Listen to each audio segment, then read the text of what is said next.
TV सत्यमेव व्रतम। महाराष्ट्राची विधानसभा निवडणूक ही कधी नव्हे ती यावेळेस चर्चेत आहे। या निवडणुकीत शेवटच्या टप्प्यात अनेक उमेदवारांवर कार्यकर्त्यांवर हल्ले प्रतिहल्ले झाले। रक्तरंजित झालेली ही निवडणूक चांगली चर्चेचा विषय ठरली आहे। विशेष म्हणजे या हल्ल्यांवर शंका सुद्धा व्यक्त करण्यात आली। हिंगोली जिल्ह्यातील कळमनुरी विधानसभेचा विचार केला तर कळमनुरी विधानसभेत सुद्धा भांडण झालं आणि हे हल्ली प्रकार झालेले आहेत आणि यामुळे हे हल्ले या निवडणुकीचा निकाल फिरवू शकतो का अशी चर्चा देखील मतदारसंघात झाली। कळमनुरी विधानसभेत शिवसेना शिंदे गटाचे विद्यमान आमदार संतोष बांगर हे उभे आहेत, तर त्यांच्या विरोधात शिवसेना उद्धव बाळासाहेब ठाकरे पक्षाचे डॉक्टर संतोष टारपे उभे आहेत। या दोघांनाही तगडं आवाहन वंचित बहुजन आघाडीचे डॉक्टर दिलीप मस्के तथा अपक्ष उमेदवार अजित मगर यांनी उभं केलंय। यासोबत इतरही उमेदवार कळमनुरी विधानसभेतून आपलं नशीब आजमावत आहेत।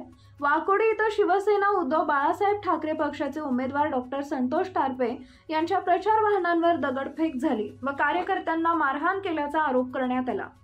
यानंतर वंचित बहुजन आघाडीचे उमेदवार डॉक्टर दिलीप मस्के यांच्यावर सेलूसरा पाटीवर प्रचार थांबल्यानंतर रात्रीच्या वेळेस हल्ला करण्यात आल्याची घटना घडली।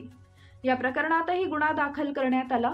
या दोन घटनांमुळे कळमनुरी विधानसभेचं चित्र पालटते की काय अशी चर्चा मतदारसंघात जोरात सुरू झाली। कळमनुरी विधानसभेत यावेळी जवळपास 72% मतदान झालंय। एवढं प्रचंड मतदान कोणासाठी फायद्याचं ठरणार हे देखील चर्चेचा विषय सध्या सुरू आहे। विशेष म्हणजे कळमनुरीचे दोन प्रमुख उमेदवार संतोष बांगर आणि संतोष टारपे यांच्या मतांना कात्री लावणारे दोन प्रमुख उमेदवार आहेत। संतोष बांगर यांच्या मताला कात्री लावणारे उमेदवार आहेत वंचित बहुजन आघाडीचे डॉक्टर दिलीप मस्के आणि डॉक्टर संतोष टारपे यांच्या मताला कात्री लावणारे आहेत अपक्ष उमेदवार अजित मगर। याशिवाय इतर उमेदवार कोणाच्या मतांना कात्री लावणार हे ठामपणे कुणी सांगू शकत नाही।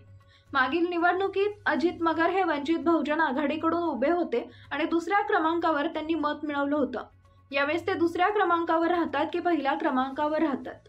मराठा समाजाचा कल हा त्यांच्याकडे राहील की इतर उमेदवाराकडे राहील हे देखील चर्चा मतदारसंघात जोरात सुरू आहे। याशिवाय डॉक्टर दिलीप मस्के जे वंचित बहुजन आघाडीकडून उभे आहेत ते धनगर समाजाचे येतात। डॉक्टर दिलीप मस्के हे निवडून येतात की इतर कोणाला पाडतात हे देखील चर्चेचा विषय सध्या कळमनुरी विधानसभेत जोरात सुरू आहे। याशिवाय शिवसेना एकनाथ शिंदे गटाचे संतोष बांगर यांनी मतदारांना आकर्षित करण्यासाठी मोठे प्रयत्न केले। याबाबतीत त्यांना कितपत यश मिळतं हे 23 तारखेलाच कळेल। याशिवाय शिवसेना उद्धव बाळासाहेब ठाकरे पक्षाचे उमेदवार डॉक्टर संतोष टारपे यांनी यापूर्वी 2014 ते 2019 या वर्षात कळमनुरी विधानसभेचा नेतृत्व काँग्रेस पक्षाकडून केलेला आहे। आदिवासी समाजाकडून येत असलेले डॉक्टर संतोष टारपे यांना आदिवासी समाज एक गट्टा पडतो की त्यात फाटाफूट होते आणि त्यांचा दुसरे एक ताकद म्हणजे मुस्लिम मतदार त्यांना एक गठ्ठा पाडतात की त्यातही फाटाफूट होते। कळमनुरी विधानसभा मतदारसंघात मराठा समाज कोणाकडे जातो हे अत्यंत महत्त्वाचं ठरणार आहे।